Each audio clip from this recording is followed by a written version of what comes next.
এইটো মই ফেচবুক বাতৰি কাকত এইবিলাকত পাই আছো। আজি কোনোবা কেইখনমান বাতৰি কাকতত দিছে মোক বোলে দিল্লীলৈ মাতিলে, মই দিল্লীত বহি আছো। মই ক'ত দিল্লীত বহি আছো?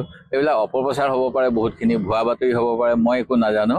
মই ইয়াতে মোৰ সমষ্টিৰ ৰাইজৰ মতামত ল'বলৈ চেষ্টা কৰি আছো। আৰু দলৰ যি কৰিব হাইকমাণ্ডে আপোনালোকৰ নিচিনাকৈ বাতৰি পৰিৱেশন কৰিছে, কংগ্ৰেছ দলে ইমান আসন পালে, বিজেপিয়ে ইমান আসন পালে, ৰাইজৰ দলে ইমান আসন পালে, সেইবিলাক চাই পেলাই এটা ভাল সিদ্ধান্ত ল'লে আমাৰ সকলো কংগ্ৰেছ কৰ্মীয়ে কাম কৰি ভাল পাব। এইটো মই ফেচবুক বাতৰি কাকত এইবিলাকত পাই আছো। আজি কোনোবা কেইখনমান বাতৰি কাকতত দিছে মোক বোলে দিল্লীলৈ মাতিলে, মই দিল্লীত বহি আছো। মই ক'ত দিল্লীত বহি আছো? এইবিলাক অপপ্ৰচাৰ হ'ব পাৰে, বহুতখিনি ভুৱা বাতৰি হ'ব পাৰে, মই একো নাজানো। মই ইয়াতে মোৰ সমষ্টিৰ ৰাইজৰ মতামত ল'বলৈ চেষ্টা কৰি আছো।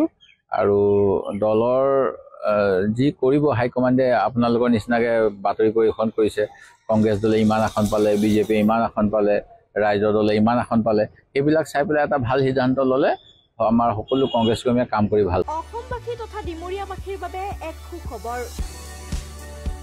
ডিমৰীয়াৰ তেতেলীয়াস্থিত প্ৰভিন্স কলেজত আৰম্ভ হৈছে 2025-26 বৰ্ষৰ BA প্ৰথম বৰ্ষৰ নামভৰ্তি প্ৰক্ৰিয়া। উপলব্ধ সুবিধাসমূহ লাইব্ৰেৰী, কম্পিউটাৰ লেব, ডিজিটেল ক্লাছৰুম, উপযুক্ত হোষ্টেলৰ ব্যৱস্থা, কেণ্টিনৰ ব্যৱস্থা ইত্যাদি। অভিজ্ঞতা সম্পন্ন শিক্ষকৰ দ্বাৰা শিক্ষা প্ৰদানৰ ব্যৱস্থা থকা প্ৰভিন্স কলেজত নামভৰ্তিৰ বাবে শীঘ্ৰেই যোগাযোগ কৰক 9864032298 অথবা 93650595565 নম্বৰত।